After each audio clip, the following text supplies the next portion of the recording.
बेटा एक रोटी और लाना। अरे खा तो चुके हो 4 रोटी, और कितनी खाओगे? पूरे दिन खाती रहोगे क्या? ये लो पापा, रहने दे बेटा, अभी तो मंगवाई थी आपने रोटी। मुझे नहीं खानी ना। हाँ दीदी, पढ़ाई कर रहा हूँ ना, तो मुझे लैपटॉप की जरूरत है। अब खाना खाने से मना किया तो टीवी देखने बैठ गया। कोई और काम नहीं है क्या? बेटा अभी तो मैं ऑफिस से आया हूँ। अरे तो घर के कोई काम वाम कर लो। इधर तो ये ज़्यादा करो, इसे कम कर। बेटा तूने घर खरीदने की खुशखबरी तो मुझे दे दी, लेकिन ये नहीं बताया कि इनोग्रेशन कब है। अरे क्या बोल रहे हो पापा? अरे मेरा कहने का मतलब था मुहूर्त कब है। नहीं आती इंग्लिश तो मत बोला करो ना, बेइज्जती करवा रही हो उसके सामने। अरे कोई नहीं यार, ताऊ जी अगले हफ्ते है, पापा भेज देंगे आपको कार्ड। पापा बाहर अकेले क्या कर रहे हो? कुछ नहीं बेटा, कोई बात है? कुछ भी। खाना खाने से मना किया तो टीवी देखने बैठ गया। नहीं आती इंग्लिश तो मत बोला करो ना। ये तुम पापा के साथ किस तरह से बर्ताव कर रहे हो? हर बातें रोक टोक, उनका मजाक बनाना। तो इसमें बुरा मानने वाली कौन सी बात है? पता है पापा हम लोग के लिए कितना कुछ करते हैं।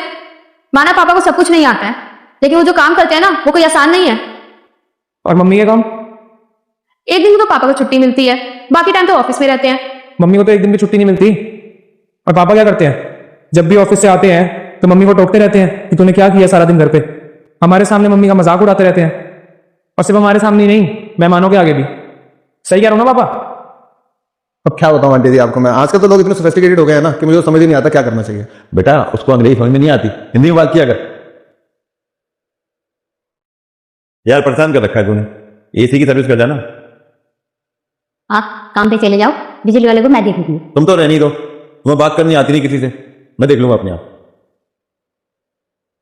पापा मैं मान रहा हूँ कि आपने औरों को देखा होगा ऐसे अपनी बीवी के साथ करते हुए, लेकिन आप खुद सोचो, कल को रुचि की शादी हो जाएगी और उसका पति उसके साथ ये सब करेगा तो आपको अच्छा लगेगा? नहीं ना? बेटा तू सही कह रहा, मैं तेरी बात समझ गया। एक मर्द को औरत की हमेशा इज्जत करनी चाहिए, उसका सम्मान करना चाहिए, तभी उनके बीच रिश्ता अच्छा रहता है। और जो ये आज तेरी मम्मी ना घर छोड़ के गई है, इसका कारण मैं ही हूं। इस बात को मैं समझ गया, मुझे बहुत अफसोस। और पापा मुझे भी माफ कर देना, ये जो मैंने आपके साथ बदतमीजी की, ये सब मैंने सिर्फ आपको ये बताने के लिए किया कि मम्मी को कैसा लगता होगा।